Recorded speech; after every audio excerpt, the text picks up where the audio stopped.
Well, you'll be pleased to know that this time next week I'm on holiday, so I'm not here. I'm pleased as well. Now, some people like to sit on a beach for their holidays and do nothing. That is quite the opposite of a holiday for me.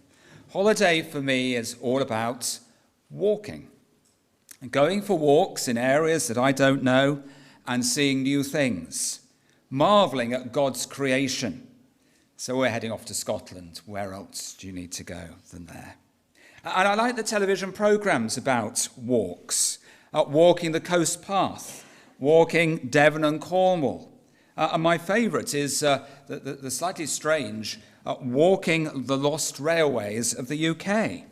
And so this guy finds where rails have been shut by beaching all those years ago, and he goes along the closed line. Sometimes they're actually walks now, but other times he's heading into deep undergrowth because it's all overgrown. Inaccessible places, overgrown cuttings, but discovering amazing houses that used to be stations. That fascinates me, probably not you. Anyway, the Bible talks a lot about walking. I'm sure by now many of you have spotted the theme this evening. You see, last week, Hebrews 12, we were on the race. And the message was, fix your eyes upon Jesus on that race. It was very individual. And that part of Hebrews 12 is very much focused at that individual person. Today we've got a different picture. It's walking. And in the New Testament, there are 95 walks and there are 14 runs.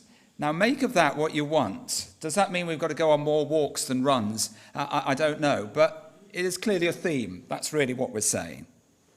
Let me read to you Hebrews chapter 11, which is where we're jumping off from into the Old Testament, as we were looking at Hebrews last week in Hebrews 12. So Hebrews 11, verse 5.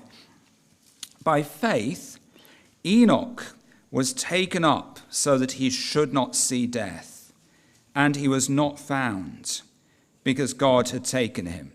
It's really helpful. That's a commentary really on the Old Testament, on Genesis chapter 5 and what we read there and what happened to Enoch. It wasn't that he just vanished, but he was taken up. He did not die. God had taken him. Now, before he was taken, he was commended as having pleased God. And without faith, it is impossible to please him. For whoever would draw near to God must believe that he exists and that he rewards those who seek him. Genesis chapter 5 and verse 24 says, Enoch walked with God. Then he was no more because God took him away. Our title for this evening is Walking with God, and we're going to meet three walkers, focusing particularly on two of them. One of them is Enoch. So you've got Genesis 5 open in front of you. The first thing we see is that we are called to walk with God. We are called to walk with God. Now, if we had a longer reading from Genesis 5, you would lose patience because it really seems to have very little spiritual value. It's like school history books. I'm a scientist, so you can imagine what I thought of school history books. All those dates, more dates and more dates, birth and death, all tedious. What's the relevance? What's the point? Genesis 5, it seems the same, but not so. Look closely at Genesis 5, and you'll see there is a really sad chorus. There's a chorus here. It's at the end of each section. Verse 5, and he died. Verse 8, and he died. Verse 11, and he died. And it goes on. Verse 12, verse 15, verse 20, verse 27, and verse 31. There is a very brief biography of the person. You get their name, you get their age, you get their first child, you get the name of the child, you get some other children, and then they die. Age at death. So verse 18 to 20, when Jared had lived for 162 years, he fathered Enoch. So age, first child. Jared lived after he fathered Enoch for 800 years and had other sons and daughters. Thus all the days of Jared were 962 years, that's his age, and he died. And is that all? Yes. There is an accurate description of life and their lives. But Enoch, in the middle of this, is different. Do you hear the contrast? Look at it. Verse 24. God took him. God took him. It's not, and he died. It jumps out at you. If what the version of the Bible you've got there is set out like mine is. You get that repeat, and he died, and God took him. Enoch's life is summarized in Genesis 5. Notice his age. Verses 23 and 24. Thus all the days of Enoch were 365 years. Enoch walked with God, and he was not, for God took him. He is 365 years of age when he dies. He dies young. His father was 962. His son Methuselah was 969. It's not only a contrast in age, but also his life. And of course, we must remember that he doesn't die, but he leaves young. He is taken by the Lord from the sin of the world. He went to heaven. That's what Hebrews 11 tells us.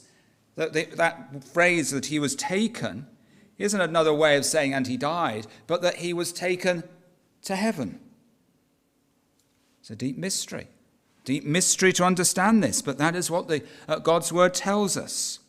And there's that contrast in his life, because he walked with God 300 years. It comes up twice, verse 22 and verse 24. Enoch walked with God. And verse 24, Enoch walked with God. It's almost as if the writer is underlining it. If you got the message, he walked with God. He is different. It's specifically stated that Enoch is different for walking with God and is commended for it. It was noteworthy. And Hebrews 11 verse 5 says that he was commended as having pleased God. That his walk with God pleased God.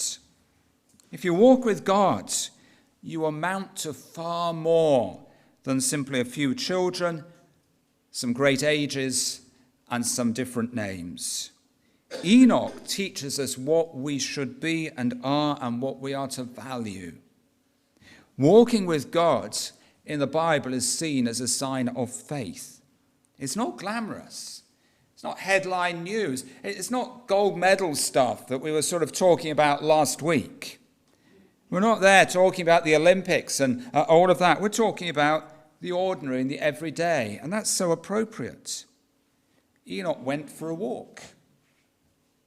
And there are some things we can see in that, we can apply. First of all, this is a great picture because it means that faith is seen by others. There's a difference in his life. In a walk, there is a progression. You go from A to B, and you're heading somewhere, heading towards eternity. There is a steadiness as you keep going. There is a certainty that you will get there. There is a visibility that others see you on that path. The Christian, I want to remind us all this afternoon, is called to the ordinary, not the spectacular, not the up there in lights kind of thing, but actually the ordinary thing. Ordinary. Do others see you that you are walking with God? Day by day with Christ, seen by others. We also, on this thinking about the walk, we are not alone. You see, on a walk, you can talk and be with others, can't you? You learn, you share a common experience. If you are running, which was our picture last week, you can't. My friend Steve and I would play squash. This is when I was much younger.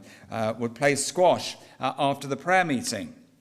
It was an excellent time to exercise and able to chat, but definitely not at the same time. If you ever tried to play squash and have a conversation with someone, you're either not having a conversation or you're not playing squash very well. You can't do both at the same time. The conversation took place before and took place after. But if you're on a walk, you are easily able to talk together. If someone could do something about that toilet, it would help. Is it going to stop? Are we going to walk with the Lord?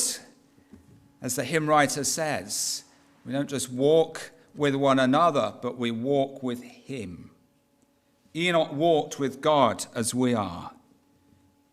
That means communicating, talking with him. Prayer is that ongoing communication. And God speaks to us from his word. All of that within this walk that we are talking of. We know him and he knows us.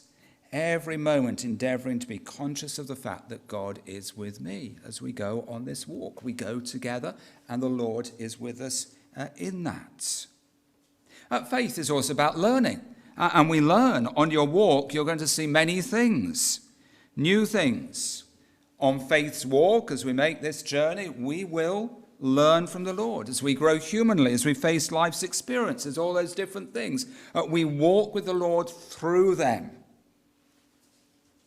And God calls us to the dynamic of walking with him, to walk with him in all situations. What situation are you in at the moment? And the Lord is calling you and me just to keep on walking through with him.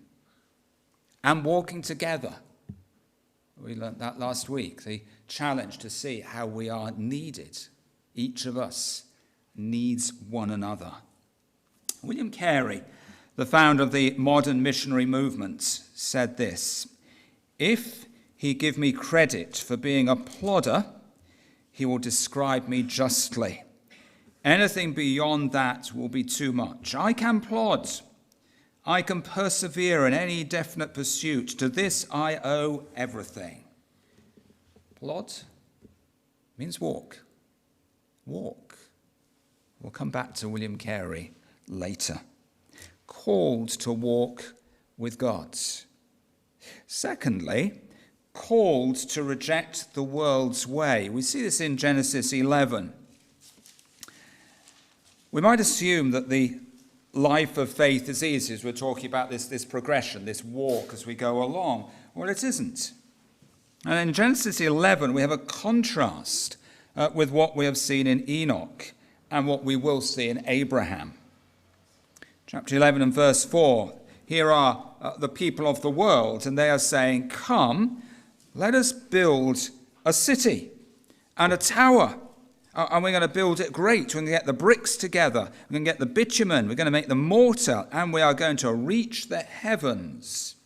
Now, why are they wanting to do this? What is this building project all about? Well, it's there in verse 4. "Let us make a name for ourselves."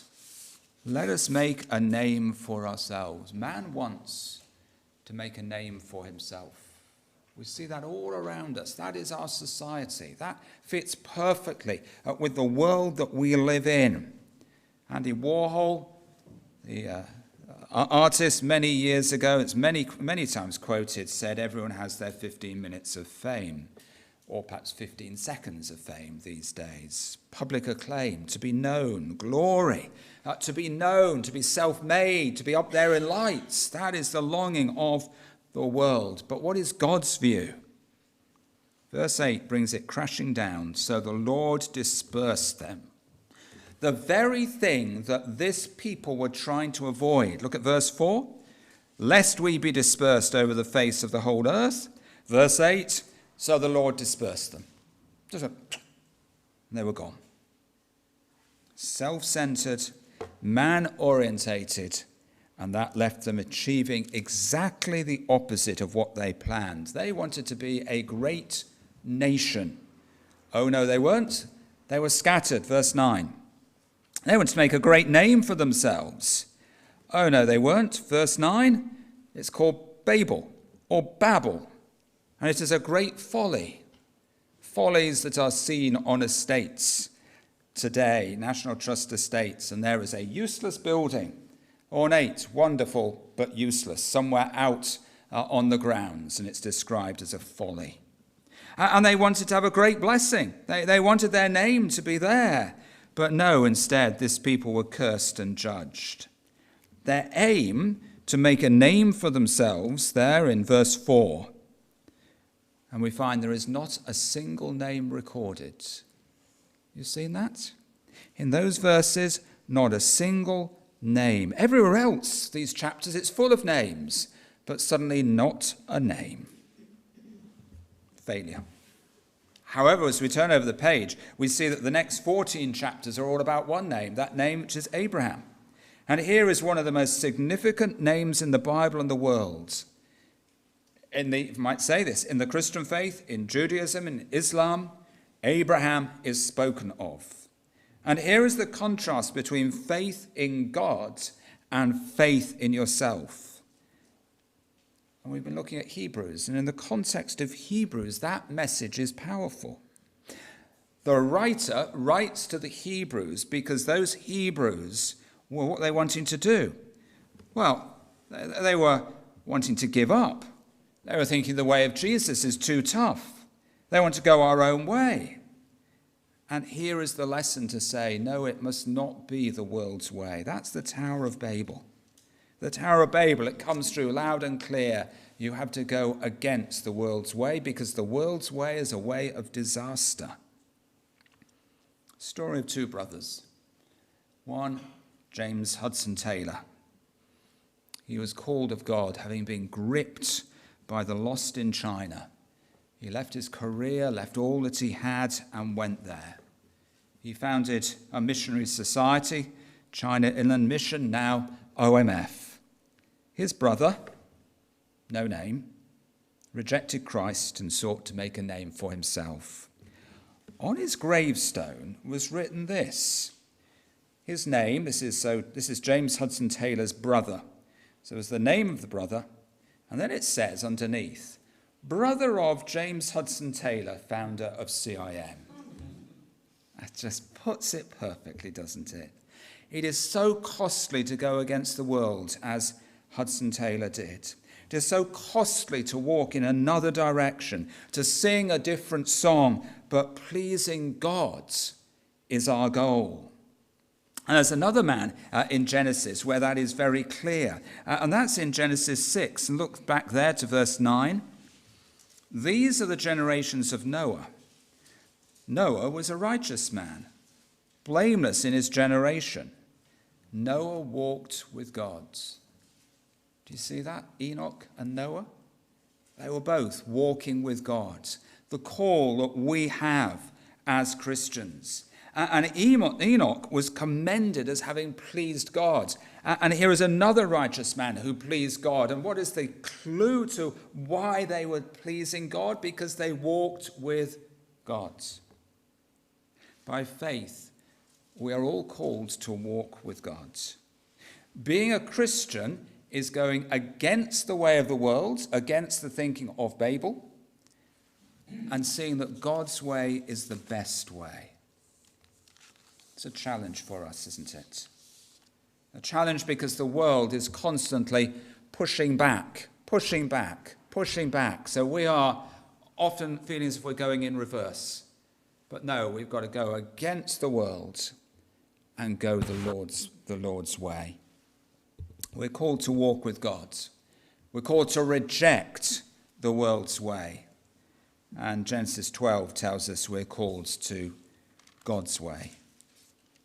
Here we come to Abraham. Abraham wasn't a traveller. He was a city dweller. He didn't walk. He didn't fancy backpacking it around the world. He didn't have itchy feet to try and find out if there was something different from Ur. He knew where home was and he wanted to be there. That is what we are told in Genesis 11 about him, and here into Genesis 12. So when God spoke to him, he was shocked. It simply wasn't in his nature or lifestyle to be on the move. He is in this city. The account is startling. Now the Lord said to Abraham, "Go from your country and your kindred and your father's house to the land that I will show you." And the first word is really shocking. Go. Go. Here is the call to him to start walking. He has to leave, he has to give up, and he has to put things behind him. And that, first of all, is the country that he is in. The customs, the scenery, the weather, the people, the language. The understanding of the culture, that you know how people tick, you know what you need to do and how you need to do it and how you fit in. And it isn't something you've got to think about, but it actually comes because you have been brought up in that particular country and you understand it. We do it all the time. We understand the culture that we are in. We know that it's probably better to have a normal days, of course, shaking hands rather than throwing your arms around someone and kissing them on both cheeks at the same time, which is very difficult to do. We don't do that, do we? Well, at least not very often. And his father's household he had to leave. He had to leave his family, the wider family that was the building block of that society. For us, actually, we live in very small households. But when you head into the Middle Eastern context, you have a much bigger household. You're much more connected into different members of your family. But he's actually called to leave that and to go. And here is the walk of faith. The walk of faith is a walk of leaving. And that was a call for the people in the Hebrews. To leave their old ways. You see, they'd come away, they were following Christ, and they got so far along the path, and now they were thinking, no, we want to actually backtrack. We want to go all the way back here. And the writer of the Hebrews says, no, keep walking with your eyes on Jesus. Fix your eyes on him. And that's our call, because we are continually going to be in that same situation. There are going to be those who are going to say, bothering being a Christian, just come back. Or don't be too serious about being a Christian. Or don't get it, come back to this. Stop telling us that we've got to become Christians. Keep quiet. The battle is going to be like that. And we're told, no, keep going, keep going, keep going. Fix your eyes on Jesus. And Abraham, who is mentioned in Hebrews 11 at length, and we have here in Genesis 12, which we're really looking at, is our example. He is called to leave behind all the world's security, country, people, father's household, and all the things connected with that. What a great call that is. The mission call, the missionary call, which we sometimes hear about, sounds so exciting. But by no means. It is not. It is tough. It is hard. And actually every Christian is called to that same walk, and there are the same challenges. But there are great encouragements, principles that we can see that the Lord says to Abraham that we see ourselves. God will guide. God will guide. He is called to leave and simply go to the land that God shows him. Verse 1. Go to the land that I will show you. Here is a step into the unknown, but God will show the path. Have you ever seen those rally drivers? They are mad, absolutely crazy. They drive down these tracks with trees and sharp bends and all kinds of things going on. But they're absolutely fine because they've got a navigator who's got a map and something else in front of them saying, go left, slow down, do this, do that. And the driver just obeys what the navigator says. God is our navigator. And we're not driving, we're walking. And the issue, of course, is trust. The issue is, will we believe what God is saying to us? Will we hear what he is saying? We hear that daily through his word as we read his word. Do this, do that, do the other. I love the programme Question of Sport, and in the old days, it's always in the old days when you reach my age. What happened next was a regular feature. These days it's not, because of the internet, and all the what happened next issues can be seen on social media and things like that. But anyway, one of those famous what happened next was they were in the rally car and following inside what was happening. And the car suddenly veers to the right and hits a bank and crashes. And at that point, it stopped, and they say, what happened next? And the teams have to discuss it. And what happened next was that the driver did what you'd expect the driver to do, turned round and punched the navigator. I mean, what else do you do in your car when the navigator gets it wrong? Not that. It had gone wrong. I see some guilty looks here. This is very worrying. So, can that happen with the Lord? No. No. He perfectly knows where we need to go and how we need to go. And as we walk with the Lord, what we find here is that the Lord assures us he knows the way. He knows the path. He says, walk here. Abraham had no idea where he was going. He had no map. He had no internet. He had no GPS. He had no sat-nav or travel guides.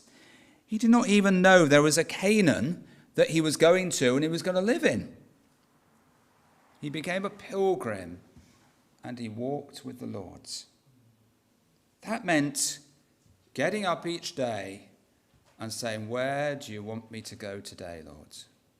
It meant each day living with that dependence on saying, where is the path going? That's what we're called to do as well. God will guide us. God will provide for us. There's extraordinary provision and promise here. 3 promises to Abraham. There in verse 2, I will make you a great nation. I will bless you and make your name great, so that you will be a blessing, a great nation, a great name, and a great blessing. Contrast the previous chapter in Babel, who wanted to be a great nation, a great name, and a great blessing, wanted to do it their own way. The Lord dispersed them. And then he calls Abraham and says, I will make you. I will. I will. God says he will. And as Abraham sets out, everything goes against what God has said. Here are the promises of God, and here is the actual situation. I will make you a great nation. He doesn't even have a son. I will make you a great name. No one has ever heard of him. I will make you a great blessing, and he's heading into the wilderness, into the desert. In human terms, this is crazy. But in faith, he trusts God, and in God, he finds his identity. In God, he finds all that has been promised comes true.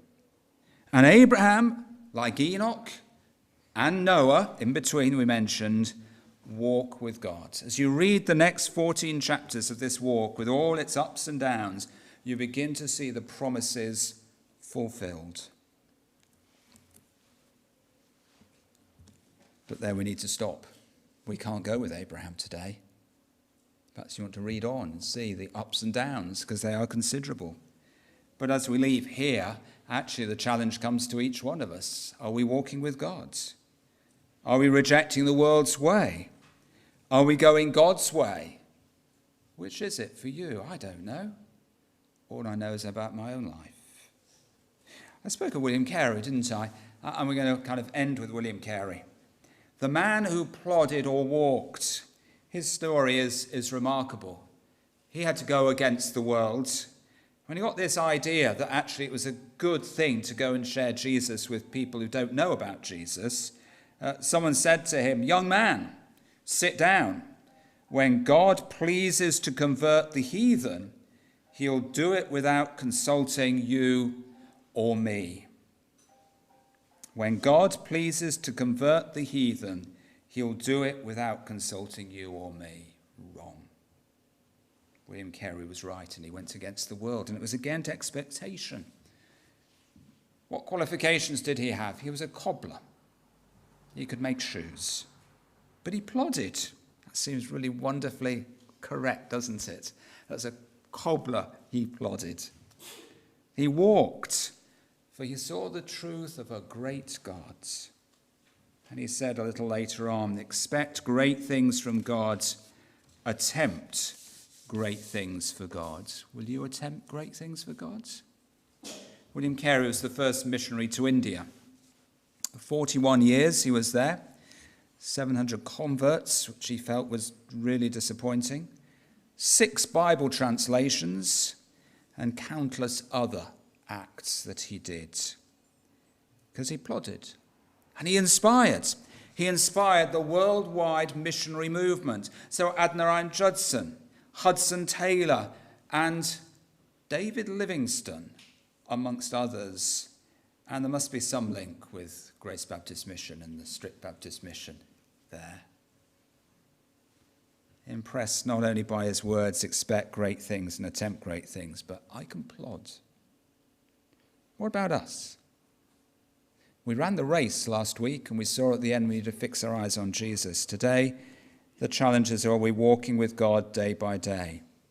And as you walk with God, be assured that God knows the way. We have no faulty navigator. We have the perfect one who is with us, guiding us, showing the path and saying, walk this way. And as we go along that path and that way, what might we see? Perhaps we might see miraculously and wonderful to see God do great things. Last week, fix our eyes on Jesus. This week, keep walking. Let's pray.